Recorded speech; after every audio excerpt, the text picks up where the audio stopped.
Assalamualaikum warahmatullahi wabarakatuh. Alhamdulillahirabbil alamin. Kami panjatkan kehadirat Allah Subhanahu wa taala karena di hari ini kita bisa menjalankan aktivitas kita yaitu MPLS SMAN 1 Tarik tahun 2021-2022. Sebelumnya kami mengucapkan selamat kepada kalian semuanya bahwa dari sekian pendaftar sampai 1000 lebih hanya 432 yang bisa diterima di SMAN 1 Tarik ini. Jadi kalian adalah orang-orang yang hebat yang bisa menyisikan teman-teman kalian. Mudah-mudahan kehebatan kalian ini bisa berlanjut di SMAN 1 Tarik ini sampai kalian ke tingkat yang lebih tinggi lagi. Untuk materi MPLS kali ini yaitu tentang profil dari SMAN 1 Tarik.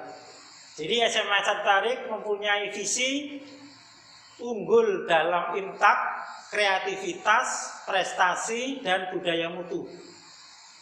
Jadi ada 4 poin yang dicanangkan oleh SMAN 1 Tarik untuk menuntaskan prestasi kalian di SMAN 1 Tarik ini. Jadi yang pertama yaitu imtak, iman dan takwa. Jadi peserta didik SMAN 1 Tarik harus beriman dan bertakwa. Beriman di sini adalah menjalankan semua perintah-perintah Allah dan menjauhi larangan-larangannya. Dan takwa juga berarti berperilaku yang baik atau akhlakul karimah. Jadi di sini nanti kalian tetap dibimbing untuk bisa menjalankan semua kewajiban kalian, yaitu sholat 5 waktu harus dikerjakan setiap hari.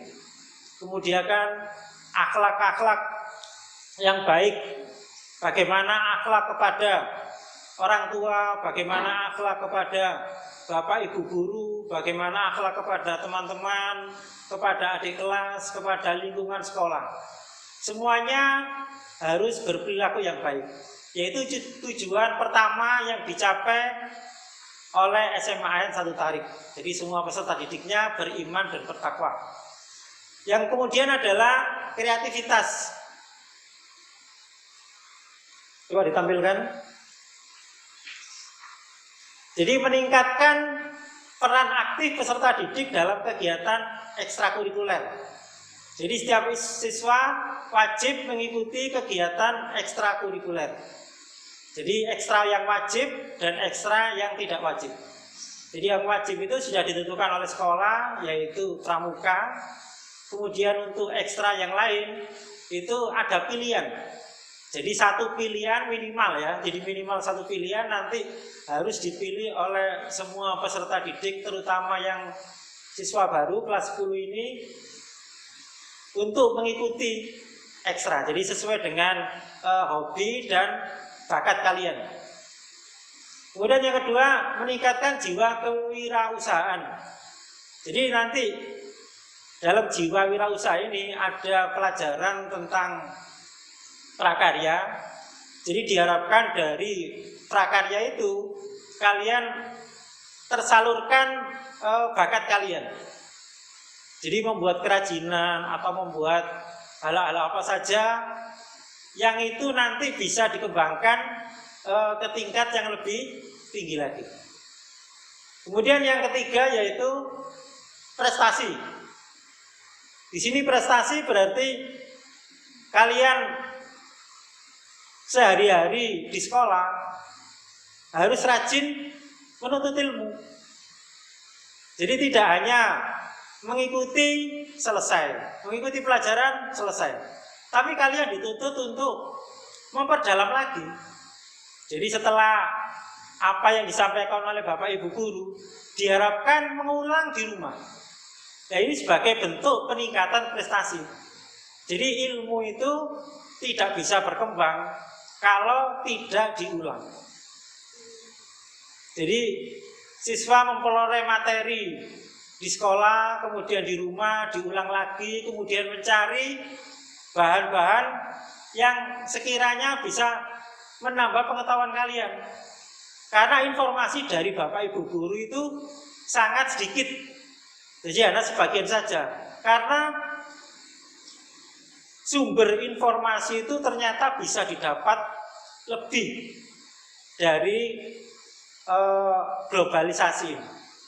Jadi dalam sistem global ini, seorang siswa itu bahkan bisa melebihi kemampuannya daripada gurunya. Kalau dia mampu mencari beberapa informasi yang atau sebagai penunjang untuk materi yang sesuai. Berikutnya adalah prestasi bidang akademik dan non-akademik. Jadi selain pelajaran tadi, kalian juga bisa mengikuti kegiatan lomba-lomba. Jadi lomba yang bersifat akademik. Jadi misalnya ada olimpiade yang diadakan resmi oleh Kemendikbud atau olimpiade yang diadakan oleh berbagai macam universitas, itu bisa kalian ikuti.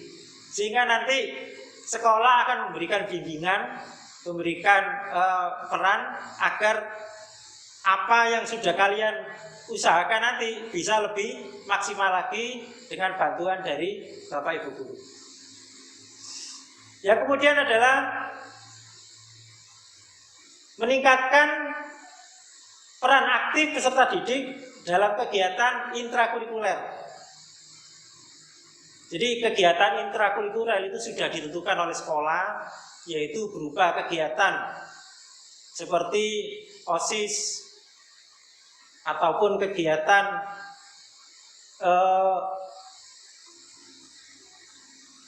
karya ilmiah remaja. Ya, ini kegiatan yang sudah resmi ditentukan oleh sekolah. Jadi siswa bisa mengembangkan bakatnya dalam bidang organisasi, di bidang OSIS ini. Jadi kalian kepingin atau punya angan-angan, bercita-cita mempunyai kegiatan apa, yaitu bisa diwadahi dari kegiatan OSIS ini. Kemudian yang berikutnya adalah meningkatkan pemahaman potensi diri peserta didik melalui sikap disiplin dan tertib di dalam kehidupan. Ini termasuk dalam budaya mutu. Kemudian yang berikutnya, meningkatkan pengelolaan sekolah yang berpartisipasi dan demokrasi untuk seluruh warga sekolah. Kemudian meningkatkan profesionalisme warga sekolah untuk mewujudkan nilai budaya mutu sekolah. Jadi sekolah itu punya budaya. Jadi budaya itu berupa kegiatan-kegiatan yang diadakan oleh sekolah. Jadi secara khusus atau ciri khas. Jadi siswa sekolah SMA 1 Tarik itu punya ciri khas budaya mutu, yaitu nanti apa yang bisa dimanfaatkan dari lingkungan sekitar sekolah ini, itu yang akan dikembangkan. Berikutnya adalah tujuan dari SMA 1 Tarik. Ini sama dengan misi. Kita lanjutkan. Kemudian tata tertib peserta didik. Jadi tata tertib yang dibuat oleh SMA 1 Tarik itu adalah berdasar undang-undang dan peraturan dari pemerintah. Jadi sekolah itu tidak bisa membuat aturan-aturan sendiri, tata tertib sendiri. Jadi semua itu ada acuan. Jadi kita membuat aturan, ada acuannya. Nah, acuannya itu bersifat umum. Jadi di semua sekolah itu mungkin hampir sama. Mungkin dalam hal tertentu saja yang mungkin agak berbeda. Kita lanjutkan. Jadi tata tertib peserta didik di masa pandemi. Karena di tahun ini atau mulai dari tahun kemarin itu pembelajarannya bersifat daring, maka siswa itu tidak berada di sekolah. Jadi tata tertibnya berbeda. Kalau di rumah, ya berarti mengikuti aturan rumah yang sudah ditentukan oleh sekolah. Jadi semua siswa peserta didik wajib mengikuti semua kegiatan pembelajaran daring di rumah. Jadi di rumah setiap hari harus mengikuti pembelajaran. Jadi tidak boleh tidak. Misalnya hari ini saya pergi tidak mengikuti pembelajaran, ya berarti sama dengan tidak masuk itu.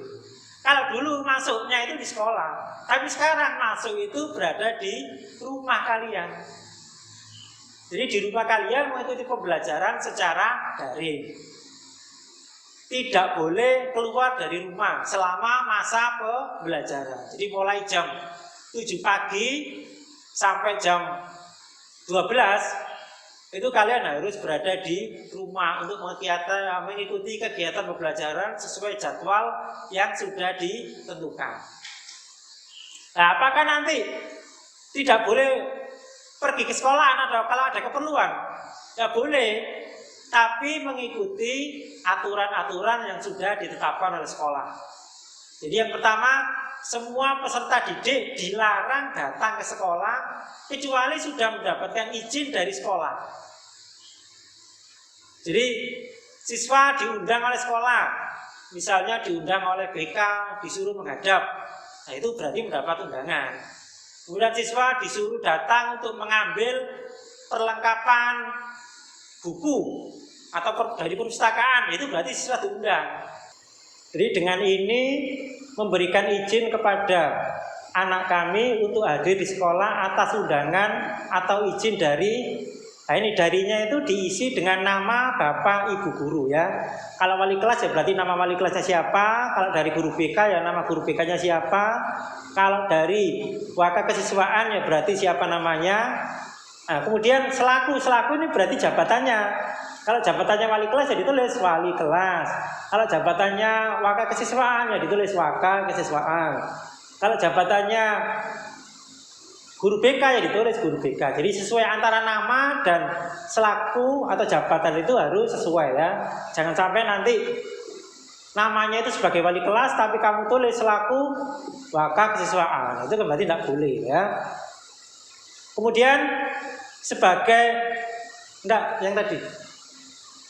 sebagai pelengkap keterangan kami sampaikan bahwa anak kami saat ini dalam keadaan kondisi sehat dan siap mematuhi semua protokol kesehatan.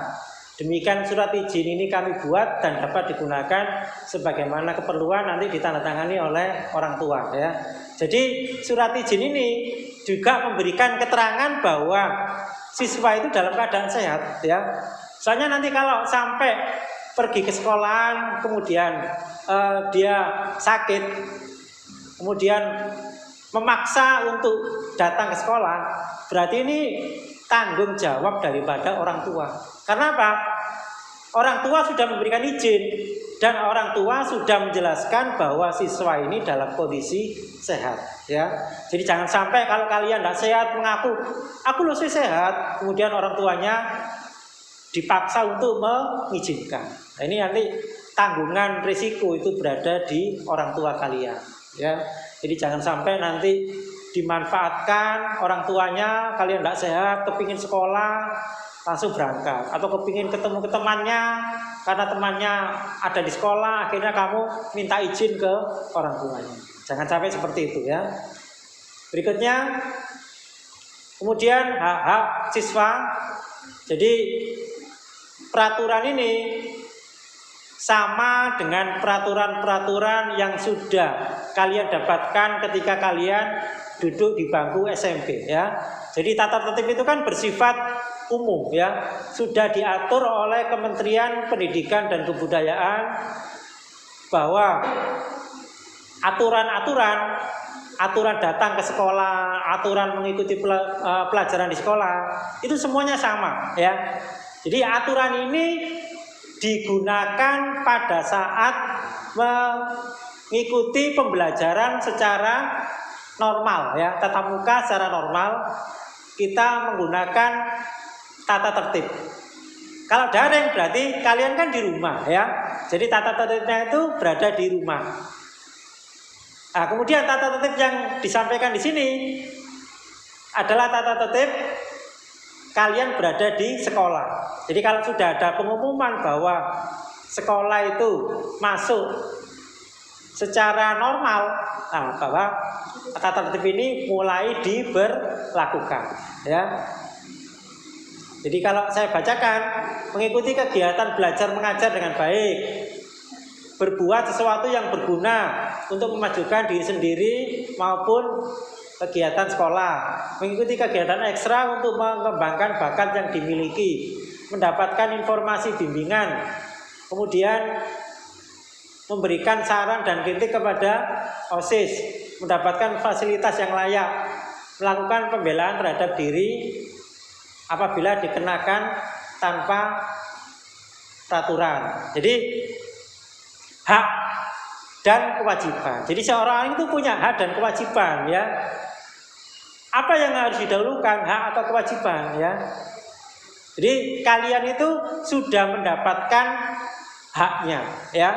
Jadi hak kalian itu berusaha nanti untuk dipenuhi oleh sekolah, ya. Jadi yang pertama tadi hak kalian. Jadi hak kalian itu dipenuhi oleh sekolah, mendapat pelajaran semuanya dipenuhi, ya. Nah, kalau sudah dipenuhi berarti kalian juga harus melakukan apa? Kewajiban. Oh iya, saya menerima hak, berarti saya harus menjalankan kewajiban saya, ya.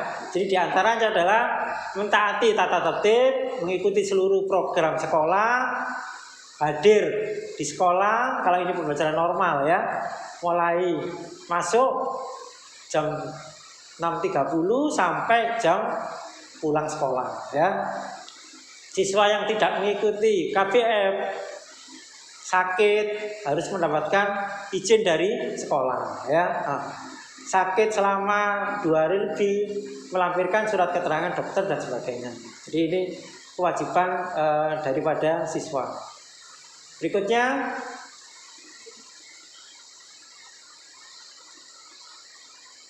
kemudian siswa yang terpaksa tidak mengikuti pelajaran juga harus izin, ya. Jadi semua tata tertib ini nanti akan diberlakukan kalau kalian sudah normal kembali masuk di sekolah, ya. Jadi seperti seragamnya harus bagaimana, hari Senin pakai apa, hari Selasa pakai apa, mengikuti kegiatan upacara, berdoa bersama dan sebagainya. Itu aturannya itu semuanya nanti akan disampaikan ketika pembelajaran secara normal, ya. Berikutnya lagi larangan-larangan. Jadi larangan ini juga bersifat umum, ya. Jadi mungkin kalian yang dulunya di SMP pernah disampaikan. Jadi setiap pelanggaran daripada larangan itu mesti ada sanksi, ya. Jadi yang pertama itu ada sanksi poin, yang kedua ada sanksi dari teguran, ya. Jadi teguran itu mesti ada dan poin juga mesti ada, ya. Jadi siapa yang mengumpulkan poin paling banyak, ya berarti pelanggarannya juga paling banyak, ya. Jangan sampai kalian melakukannya, ya. Nanti mendapatkan masalah, terutama orang tua kalian akan dipanggil oleh sekolah, ya. Jadi berupaya untuk tidak mengumpulkan poinnya. Poin itu didapat kalau poin yang baik, ya. Jangan sampai mendapatkan poin tapi poin yang tidak baik, ya. Lanjut. Nah, ini yang poin yang baik, ya. Jadi prestasi. Nah, prestasi ini harus ditingkatkan. Kumpulkan sebanyak-banyaknya poin yang baik, ya. Supaya nanti kalian akan mendapatkan penghargaan dari sekolah, ya. Dari sekolah, demikian juga nanti bisa digunakan untuk kalian kalau sekolah di tingkat yang lebih tinggi lagi, ya. Bisa bermanfaat, ya. Demikian, mudah-mudahan kegiatan yang kita lakukan mendapatkan ridho dari Allah Subhanahu wa taala. Akhirul kalam, wabillahi taufiq wal hidayah. Assalamualaikum warahmatullahi wabarakatuh.